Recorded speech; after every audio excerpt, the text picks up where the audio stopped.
Mimi kwa majina naitwa Faraja Moria, ila business name naitwa Super Tolu Engineering Workshop Jiko Janja. Hivi kumbe ile Super Tolu ndo nani Ndo business name. Karibu sana ise. Asante sana. Super Tolu. Asante sana. Tumeona umetujia na mzigo hapa. Nimekuja na mzigo. Leo nataka niwaambie Watanzania kuna vitu vizuri ambao havijui labda. Ambao havijui, kuna ambao labda wanavisikia hawajai kuvisikia kwa undani zaidi. Leo niko hapa, tutaruhusu maswali. Okay. Waweze kuelewa hii ni bidhaa gani na inafanyaje kazi na inatumikaje. Okay. Ni mara Super Tolu jiko nini? Super Tolu Engineering Work Jiko Janja. Jiko Janja. Jiko Janja. Jiko la kijanja.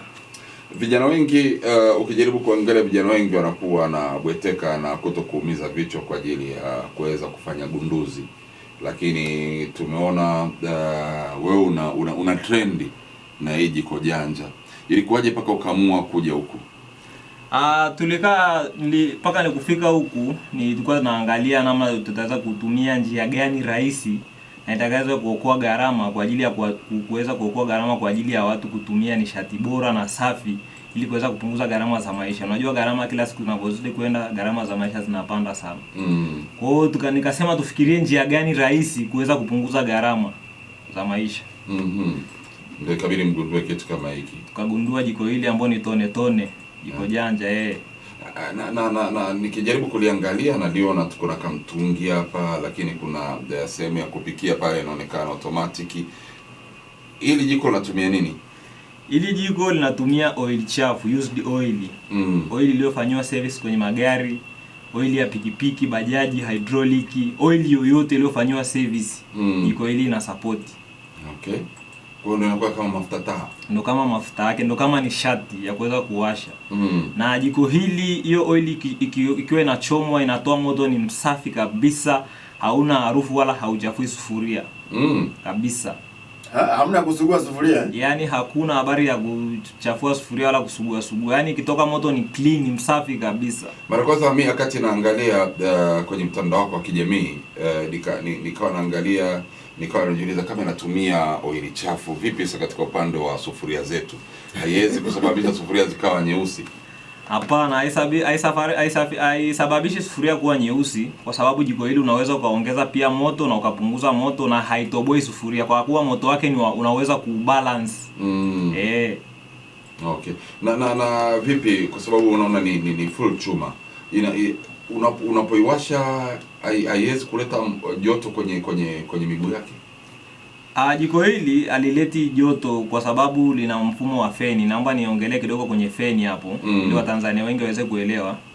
Hili jiko hili linatumia oil chafu, lakini pia linahitaji support kidogo ya msukumo, aidha nishati yoyote ya umeme au hata betri ndogo kuanzia N7, anamaanisha betri kuanzia ya pikipiki kwa ajili ya kuzungusha kifeni kidogo, ambao feni hii itatumika pia kupooza hilo jiko ili lisiweze kupata moto zaidi. Watu wa teknolojia ni anakwambia inatumia, maana yake kuna mtu hapo ukitaja umeme alishaanza kuwaza itakuwaje. Yaani kwa umeme wake ni kama unachaji simu. Yaani umeme wake ni kiasi kidogo sana. Kwa tafiti zetu tulizozifanya almost kwa wiki nzima inaweza kaenda kama uniti moja tu. Ya TANESCO uniti moja. Kwa hiyo ukiangalia ni kama gharama ndogo sana za uendeshaji. Na hili jiko hili kwa wiki ni lita 2. Unapika chochote. Maana hii unafungulia tone, kuna balance ya kubalance mafuta kupitia kwenye kakoki chake hapa. Ni tone la weli ni nguvu ya moto. Kwa hiyo ni tone lita 2 ni wiki.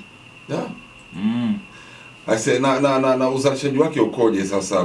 Kwa sababu tunaona kwamba ni moja kati ya production ambayo inaweza ikasaidia pia. Sasa hivi NEMKI, serikali inapambana kwa ajili ya kuweza kuhakikisha kwamba watu watumie tena mkaa wala kuni, yani uoto asili uendelee kudumu. Production yake haikuzidi na uzalishaji wake ukoje? Uzalishaji wake ndio hivyo, tunapambana kuweza kuzalisha maana kidogo wa Tanzania wengi hili jiko linaweza likawafaa kwa sababu linaokoa gharama sana. Na ukicheki oil chafu ni kama una gari, kama una pikipiki, kama una bajaji, ukifanya oil yako service unaweza ukachukua oil yako na ukapata jiko kama hili ukaenda kutumia nyumbani kwako na likamudu tu mazingira ya kwako, maana halichafui na halina harufu wala halina moshi. liko safi, liko clean. Na tuna majiko ya aina nyingi. Tuna majiko ya matumizi ya kawaida ya nyumbani. Tuna majiko ya kufanyia biashara kama labda kwenye machipsi, migahawa, hoteli. Pia tuna majiko ya kuchemshia maji, boiler, yanayotumia hii mfumo wa oil. Kwamba inawezekana kwamba ukamfungia mtu nyumbani kwake, yani huo mfumo. Kabisa inawezekana. Anapata maji ya moto. Inawezekana kabisa, wale watu wa mahoteli, wale watu wa maporini, maji yanachemshwa kupitia oil chafu, kupitia maboiler. Tuna maboiler tu ya wastani, madogo, makubwa, kulingana na mahitaji ya mteja. Tunaweza tukamtengenezea kulingana na kipato chake. Sisi hatumwachi mtu